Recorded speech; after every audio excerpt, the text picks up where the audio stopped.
اخوانا انا قلت لكم الشيعة اساسا ما لهم علاقه بالله، وما لهم علاقه بالنبي صلى الله عليه وسلم، وما لهم علاقه بآل بيت النبي صلى الله عليه وسلم. هم بيحبوهم ولكن على جهل والعياذ بالله.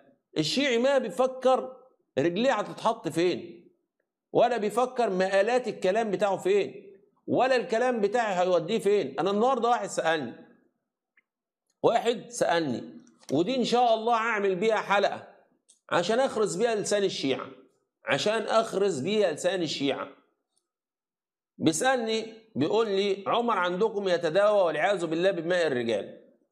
قلت له اتحداك ان تأتي بنص من كتب السنة يقول هذا الكلام.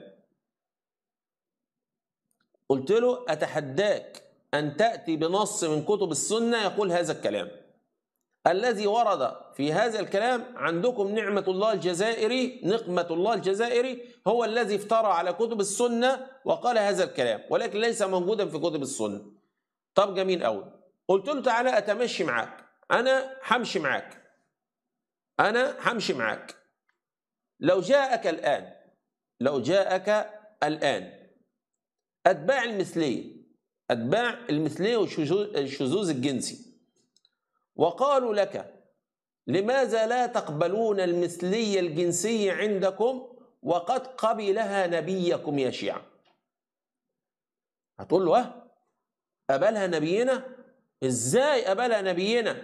ألم تقولوا أن عمر عنده مثلية جنسية؟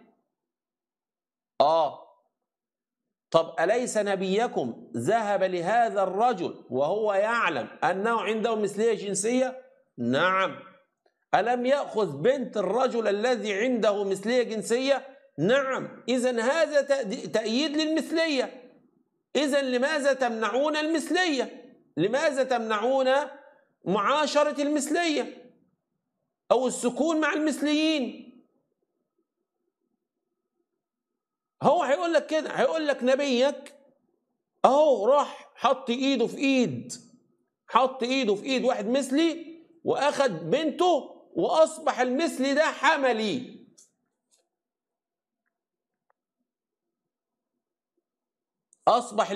حملي. هتقول له ايه يا شيعي؟ نفسي شيعي جاوبني.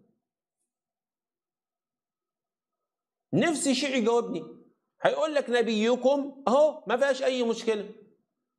انتوا معترضين ليه على المثليه الجنسيه؟ معترضين ليه على الشذوذ؟ مش معترضين على حاجه. هيقول لك لما نبيكم اتفضلوا. معترضين ليه؟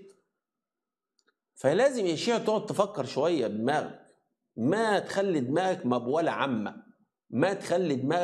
عامه، ما تخليهم يستغلوك. انت عندك عقل، ما تخليهم يستغلوا عقلك. ربنا عطاهولك عشان تفكر بيه، مش عشان تقفله بمفتاح. الله المستعان. ان شاء الله نعمله باذن الله الزام قريب، ان شاء الله نعمله الزام قريب.